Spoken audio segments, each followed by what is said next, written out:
Good afternoon again to everyone and welcome back to my channel, and it's me again, ang inyong chismosong Kaalda Vlogger.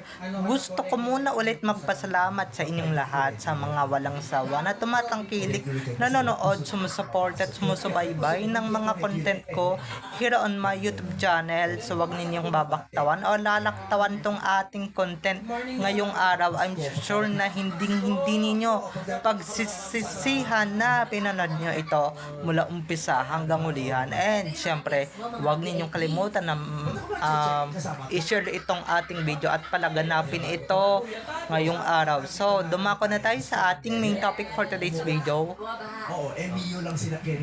Ito na nga mga ka-ADN. Talagang relate talaga si Alden Richards dito sa kanyang bagong show sa GMA7 na yung Broken Rooms. So, eto na guys, watch this. Mamaya ipapaliwanag ko sa inyo ng buong buo. So, eto na guys, watch this.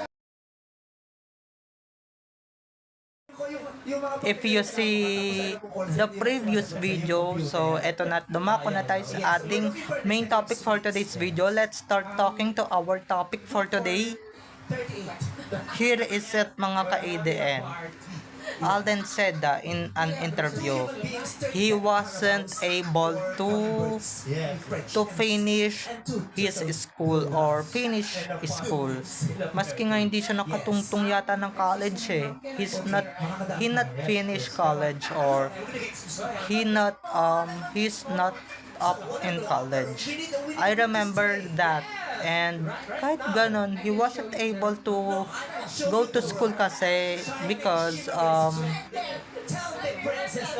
his parents and his father is so poor before, but now kitang-kita nyo naman mga ka-ADN, diba, hindi hadlang ang kahirapan or hindi hadlang talaga yung pagiging mahirap sa pangarap mo. You dream big, then go for it.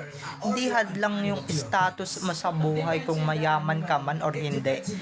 Ako inaamin ko dahil sa kalagayan ko, or hindi naman hadlang yung kapansanan ko, pero tignan nyo naman, vlogger ako ngayon, influencer, nagko-cover ng mga kanta, so supportahan nyo rin ako dyan, okay? Diba, hindi hadlang yan. Bakit? Sinabi bang na mayaman ka, makakapag-aral ka na, makakapagtapos ka na? Kitang-kita nyo nang nga si Alden na hikahos talaga sa buhay before, at hindi talaga makapagtapos ng pag-aaral, or hindi talaga nakapagtapos ng pag-aaral. Namin niya naman yan, he admit that na he not finish his studies, but look at him now. He's very successful, he's very in demand, he's very busy at the time of course at this time, 'di ba? Kaya hindi porket na hindi mo natapos yung pag-aaral mo, or hindi mo na finish yung pag-aaral mo at hindi ka nakatungtong sa kolehiyo, talagang doon talaga tayo, hindi porket ganun yun masasabihan ka ng bobo, tanga, or walang pinag-aralan, di ba? It wasn't that mga ka-ADN. It was the people you judge, or the people judging you, di ba? Nakakala nyo naman napaka perfect nilang tao, Diyos ko. Di ba? I'm sure naman many of our kababayan and many of our people here in the Philippines na medyo hindi nga nakapag-aral, or hindi talaga nakapag-aral. Di ba? He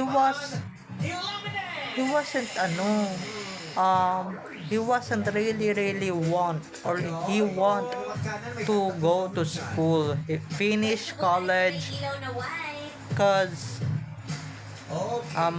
he promised her mother to be or he finished, sayang, di ba?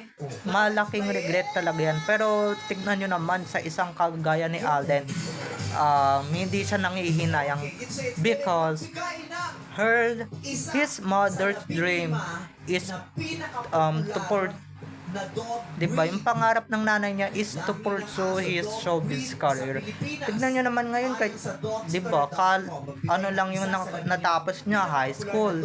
Tignan nyo naman ngayon, sikat na sikat, in demand, very popular, di ba, very in demand, 'di ba? Hindi gaya ng iba diyan. Nakapagtapos nga, 'di ba? Nakapagtapos nga yung wala sa mga entertainment industry, yung ibig sabihin, simpleng tao ka lang, simpleng mamamayan ka lang na nagtatrabaho. Nakapagtapos ka nga ng college, pero tignan nyo naman, wala kang sariling trabaho. Yung iba, wala kang palamunin ka lang sa bahay, 'di ba? Wala kang ambag, 'di ba? Hindi gaya ng hindi nakapagtapos is talagang marami talagang napatunayan or mapapatunayan. Hindi porket na, 'di ba, at hindi rin totoo na true na porket na wala kang pinag-aralan is wala kang napatunayan sa sarili mo, 'di ba? Wala kang binatbat sa mga, 'di ba? Andiyan pa yung mga comparison na yan, 'di ba? Kitang-kita nyo naman, kaya napakagandang show nito ni Alden, napakagandang show talaga ni Alden yung ganitong show na ito. Buti na lang talaga, it is good na meron tayo ng show na ganito or meron tayong show na ganito kasi 'di ba diyan tayo natututo, diyan tayo namumulat talaga sa buhay na kung ano man yung meron ang ating mga kababayan, 'di ba? At hindi madali yung mga pinagdaraanan nila, 'di ba? Kaya tignan niyo naman ngayon, relate na relate diyan si Alden, 'di ba? Sobrang relate. Kahit hindi si Alden, kahit yung iba dyan na hindi nakapag-aral, 'di ba? Kahit yung ibang hindi nakapagtapos dyan ng kolehiyo or hindi talaga nakapag-aral, gaya ko, 'di ba? Gaya ko is di talaga nakapag-aral. Pero tignan niyo naman, but look at us now, 'di ba? Kahit hindi tayo nakapagtapos or hindi tayo nakapag-aral ng regular, 'di ba? Kahit na PWD lang tayo or whatever status of our life today is dahil sa sipag, tiyaga, 'di ba? Pero 'di ba? Tignan niyo nga si Alden, hindi nakapag-aral pero tignan niyo naman, actor, businessman, 'di ba? Saan ka pa? Saan pa ba kayo lalagay, 'di ba? Hindi ka gaya ng iba dyan, nakapag-aral nga, niyayabang nila yung nakapag-aral sila. Ang dami ng awards nila sa school. Pero tignan nyo naman ngayon, mga palamunin, walang silbi, mga pabigat, 'di ba? So, kaya mas mabuti pa talaga na huwag tayong aasa talaga sa eskwela. Kasi hindi porket na nakapagtapos ka ng pag-aaral is talagang may mararating ka. Hindi totoo yan. Dahil si Alden, guys, nakapag-aral siya, oo, pero guys, he wasn't pursue his college or his college degree, 'di ba? He wasn't because of his status in life, because he was poor that time, 'di ba? Kaya medyo salat sila sa buhay, kaya nga siya artista 'di ba? Kaya siya pursue ng ng tawag dito ng pageant, 'di ba? Kaya siya pageant para lang may itusto sa araw-araw, 'di ba? Para maitawid lang talaga yung buhay nila dati. At naging extra din siya dito sa mga movies, teleserye, 'di ba? Dito sa 'di ba, kung saan-saan man audition, tas mga ilang beses naligwak, pero look at him now, 'di ba? Kaya don't lose hope sa mga hindi nag-aral dyan or sa mga hindi nakapagtapos dyan. Malay ninyo one day, maging si Alden din kayo, di ba? Na titingalain, di ba? Na nasasambahin ng buong Pilipinas, buong mundo, di ba? Na at hindi rin totoo na pagka nakapag-aral ka is talagang ikaw lang talaga yung may karapatan na sambahin ng buong mundo, 'di ba? At yung mga hindi nakapag-aral is talagang aanuhin ka, uh, ibabagsak ka talaga nila. So it wasn't good, or this was not true, or this is not true, 'di ba? It is fake na talagang yan talaga yung mga kasabihan na talagang never mong never mong magiging ano yan, magiging ano yan, gold sa buhay mo, 'di ba?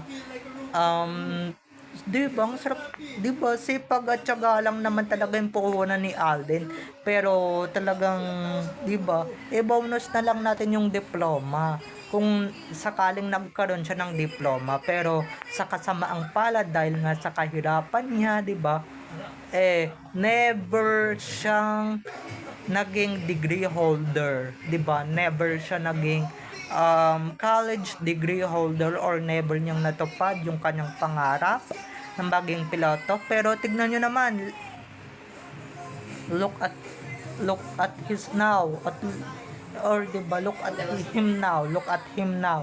Nasaan na siya ngayon? Magiging malapit na siya maging pilot.